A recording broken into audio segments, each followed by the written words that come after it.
Alô, buanas! Como estão os nobres evolucionistas? Hoje eu confesso que eu estava ansioso, porque é uma oportunidade única de eu estar presente num lugar falando de um livro, num dos locais onde esse livro foi realmente escrito, tá? E não é qualquer livro, tá? Mas antes, quem gosta das histórias aí do canal, quem gosta de acompanhar as aventurinhas do seu amigo da vizinhança, inscreva-se, que serão sempre muito bem-vindos, e isso motiva a gente a fazer essas maluquices assim. Tá? Então, eu estou aqui em Maldonado, no Uruguai, um lugar por onde acho que ele não era Sir, mas o Charles Darwin passou. No início da década de 1830, o Darwin passou 3 meses nesse lugar aqui. Tanto que aqui é a sala Charles Darwin. Hoje é um restaurante chamado Sumo, tá? Excelente, por sinal. Essa é a sala do Darwin, fala sobre ele, tem trechos na parede, tem trechos do livro, tá? E não é pouca coisa. E, assim, eu confesso que eu escolhi assim meio na sorte, eu não sabia que quando eu chegasse aqui, iriam me contar essa história. Eu ia estar sentado onde o Darwin passou. Então tá, viagem de um naturalista ao redor do mundo. É um diário do Darwin, quando ele saiu a bordo do Beagle, em 1831, se eu não me engano, ele saiu para uma viagem que era para durar 2 anos e acabou se estendendo para 5 anos. Essa minha edição daqui é da LPM, tá? Que eu não canso sempre de elogiar, porque são simples, práticas, fáceis da gente carregar. A tradução é do Pedro Gonzaga, parece só aqui dentro. E eu acho que a tradução ajuda bastante o livro a ser uma boa leitura. Tá? Ganhei esse aqui presente da Suane, tá? Que eu agradeço aí pela gentileza. Tá? Vamos contar um pouquinho da história, então, desse livro aqui, Eu e as Minhas Colas. Com 22 anos, o Darwin se embarcou no Beagle como um naturalista de bordo da expedição, porque eles normalmente levavam um cientista junto para coletar amostras de minerais, amostras de animais e tal. E o objetivo da expedição deles era mapear a costa da América do Sul, né, dando a volta lá por baixo, para fins militares e para fins de comércio, as duas coisas que movem o mundo. Tá? Ele não ganhava para isso, inclusive ele teve que pagar as despesas dele. Tá?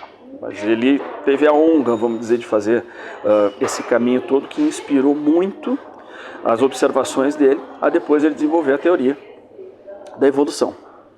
Tá? A teoria da evolução que ele só teve coragem de publicar 20 anos depois, para vocês verem, coisa tão revolucionária que mudou nossa compreensão do mundo, né? O quanto ele teve que segurar, né, com receio do que isso pudesse voltar contra ele, e realmente a gente sabe que voltou. Tá?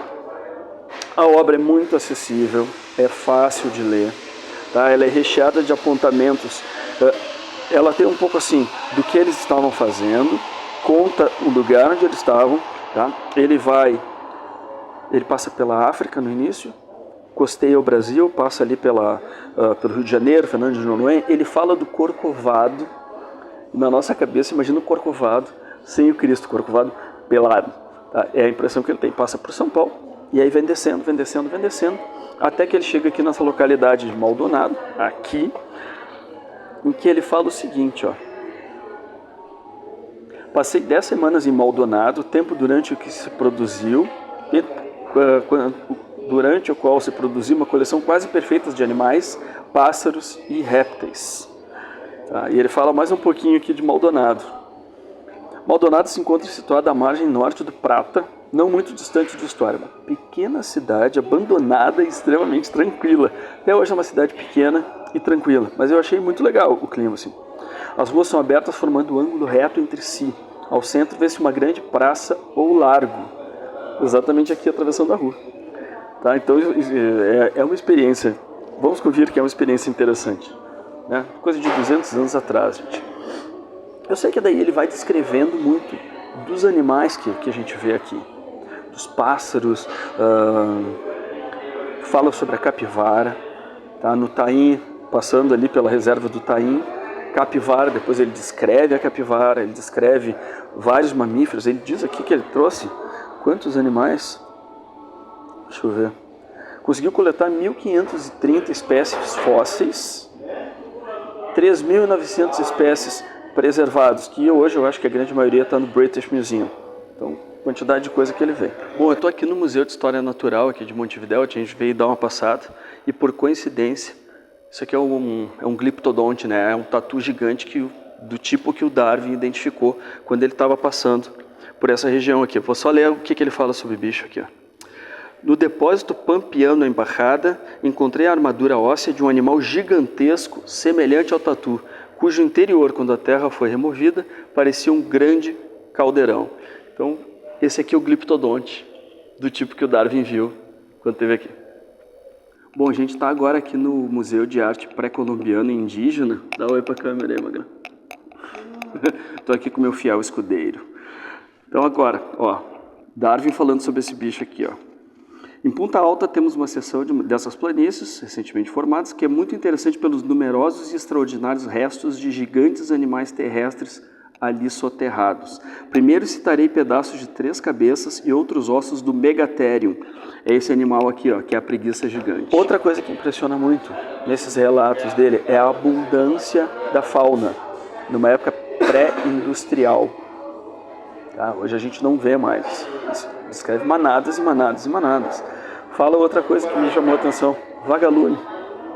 Na casa da minha irmã aqui, do meu cunhado que está aqui na minha frente, rindo da minha cara, vai variar, tem vagalume, que era uma coisa que eu achava que eu nunca mais ia ver na minha vida. E o Darwin descreve os vagalumes que ele viu. Então é sempre assim, a gente está tomando contato com algumas coisas, depois eu volto para o livro e parece que ele está descrevendo na visão darwiniana das mesmas coisas assim que eu estou tendo experiência aqui.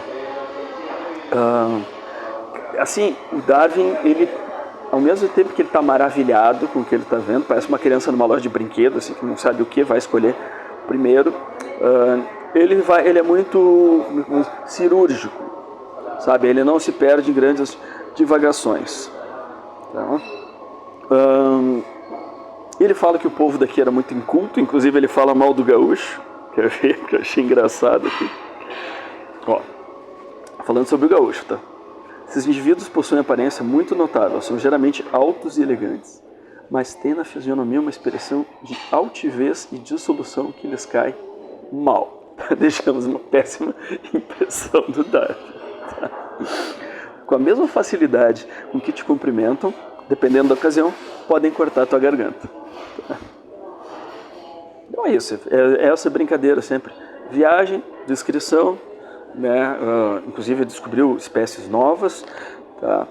E tem hoje, né, um projeto do Beagle, que eu acho que ele está dando a volta ao mundo, se eu não me engano, né, Peter? Está fazendo a expedição. Sim. Tá? E passou por Punta aqui, teve aqui o pessoal, o Peter, meu sobrinho, tudo foram ver lá. Tá? Então queria trazer Darwin na sala Darwin para vocês. Tá? E agora vamos começar o ano com muitas aventuras. Espero vocês aí no próximo vídeo, tá, galera? Até logo mais, buenas!